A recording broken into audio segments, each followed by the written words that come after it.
If you imagine a board that's balancing on a stick, that's how I want you to look at ending homelessness.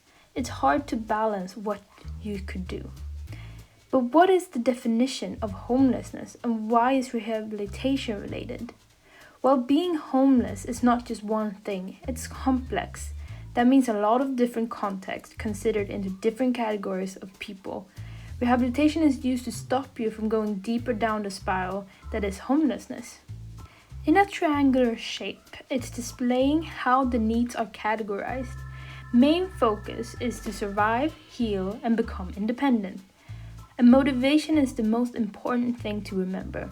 Because if you don't feel like you can get out of the spiral, and because of that ending up not trying, the proposition will be pointless. We can open doors for people, but they will have to walk through to get to the other side. Looking at existing projects, there are different systems, like upgrading your room the deeper you are in the process of starting your independence, or introducing routines at the hostel you're staying at, cleaning, washing, etc., all with different concepts to help homeless. Moving on to the users.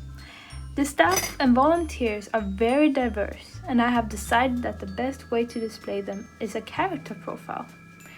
As for the homeless, there are more clear demographics such as gender, age, and health. The location for this project is Bournemouth in Dorset, and it's a very attractive place for tourists. Why? Well, one answer for you: the sea. Bournemouth is well known for its beautiful beaches, but there are other attributes such as diverse architecture and nature, as well as its town centre shopping streets. The building is located by a busy motorway, which could be quite noisy. As for the site analysis, we get to see where the hotspots for rough sleeping is in the near area, as well as transport, grocery shops and cafes. And for the layout, its current entrance is north facing and therefore cast by shadow. Additional to that, there is a steep hill leading up to it, so the best solution would be to have a south facing entrance and keeping the old entrance as an exit for pet owners to use a quick exit to the park. Furthermore, it's the building itself. It's constructed by a steel frame which gives a very flexible playground for the proposition.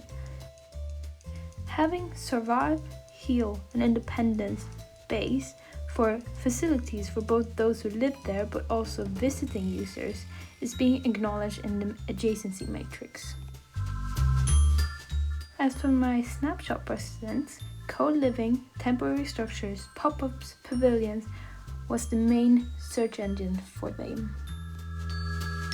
That then leads to my initial sketching.